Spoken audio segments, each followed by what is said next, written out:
Whatever you do, make sure you visit ashkicking.com for your home fragrance, health, and beauty needs. Quality products at a great price. Hi, you're watching DONTAE'S Boxing Nation. Woo! Hey.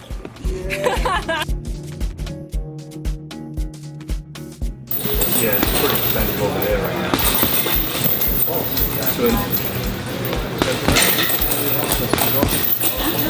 But I think he's a good, people like this. I think he's a good welterweight. I don't think he's great. I think he's good. I mean, I think he's very good. I mean, just like, and listen, when you listen to those guys, they all got upset, man, when I was talking to them, because I shut everybody down about the Triple G talk. I was like, man, listen, man, stop talking about that. And then listen, then when you see he fought, was so perfect about it, he fought Danny Jacobs the week before. He looked very slow, very lethargic, slow feet, slow hands. He looked skillless. He was just a big puncher. I'm just telling you how he looked to me. I don't know. I haven't talked to you. I haven't listened to what you said about the fight, but I'm just saying how it looked to me. And that was my next question. And that was my next question. What you thought about that fight, by the way? But go ahead. Hey, listen. I thought Danny Jacobs won because he threw more punches. I mean, he out. There were times when Triple G looked very confused, and this is what I'm gonna tell you. I think it's an insult. Because listen, I love Nacho Beristain and his teachings, right? I'm serious about this. I believe in Nacho Beristain more than I believe in any other trainer in the world other than myself. And I'm for real. So it's a freaking insult to say you teach Mexican-style boxing. Are you serious? So look what Marquez does, Rafael and Juan Manuel, all those guys, all those champions that he helped to develop, right? That's true Mexican style boxing. Counter punching, slipping shots.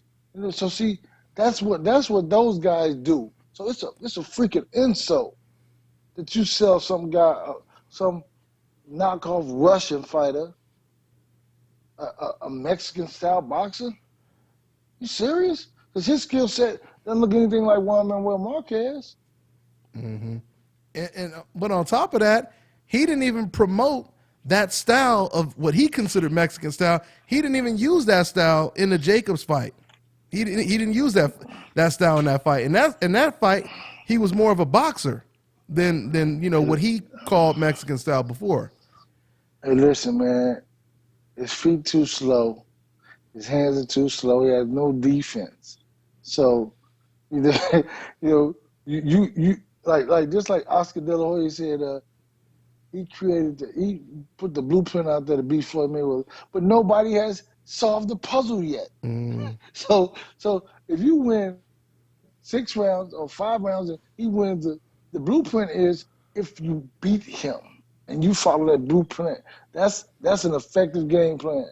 You can't read half of a book or 2 chapters in the book and know what the whole book is talking about, the whole end of the book. You got to read the whole book. That's the blueprint of it. Read the book.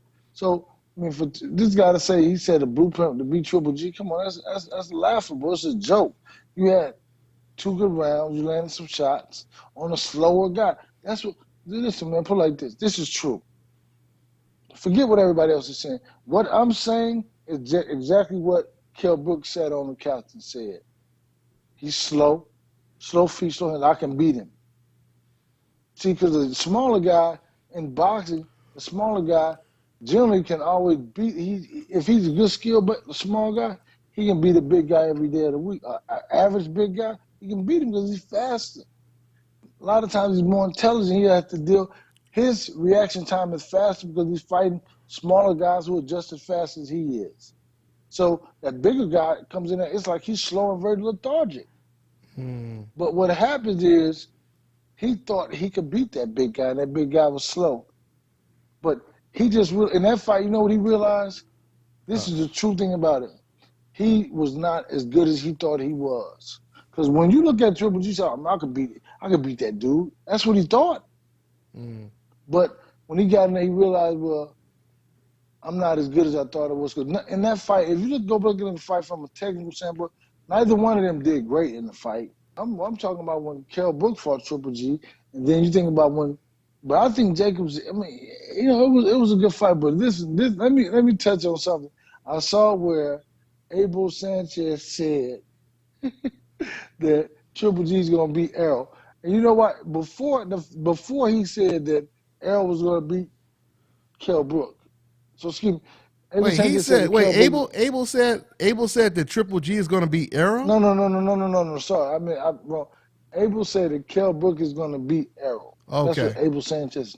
Yeah. But listen to this. You know why? Before this fight, months and months ago, he said that Errol was going to be winning, right? You know what? You know why he said now he changed his thing. He did an interview and said that Kell Brook is going to beat Errol. Why? You know why he said that? Why? Because listen, man. Because I talked about Triple G being slow and lethargic. He's mad. He's mad at me. He got little feelings, man. Come on, man. He's like, that's come on, man. Listen, dude. He's mad because I'm talking about his man.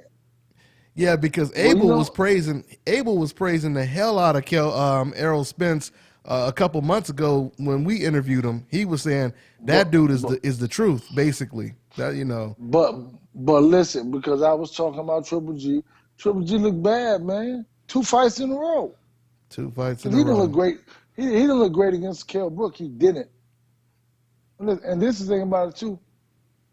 This is what I was wondering too. I saw they had them shirts on called a summit or whatever. They train up in the mountains. You really realize, obviously, training up in the mountains don't help you that much because he got tired when he fought Kell Brook. He got tired when he fought Derrick James. You training in the mountains.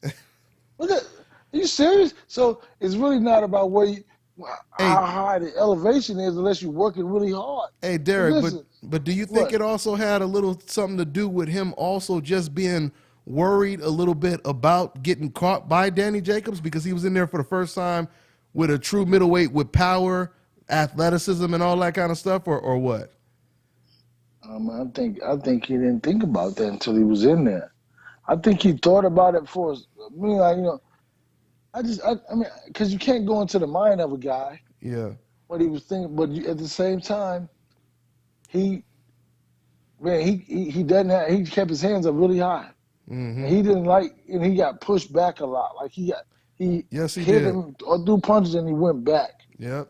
So it was like, and he didn't really know, you know, they don't counter punch. That's not even a thought.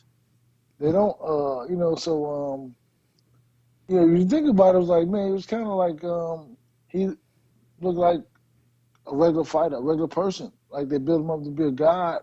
He just with a big punch. Now he's a big puncher. That's what he's a big puncher. Yeah, I mean, he's a big puncher. I mean, and, you know, put like this, man.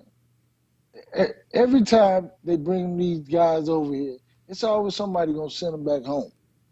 Look at when Vasily Zurov, which is the one who was the best of the best. If you remember, Vasily Zurov was a cruiserweight, right? Yeah. He fought 160 pounder, like 5'9", 5'10", good boxer. See, it takes somebody hard, some hard, tough guy, like that Boone guy that they fought Kovalev or whatever. He takes one of them hood cats. You know what I'm saying? Like them tough dudes. Uh-huh. And they ain't scared of that. You know what I'm saying? Like James Toney, his skill set, he knocked out Zurov. Yeah. Zurov was knocking everybody out. So it takes somebody who, I mean, if you think about it, I think he better hurry up and get the fight on with what's the kid named Canelo. Yeah. Yeah, he better hurry up.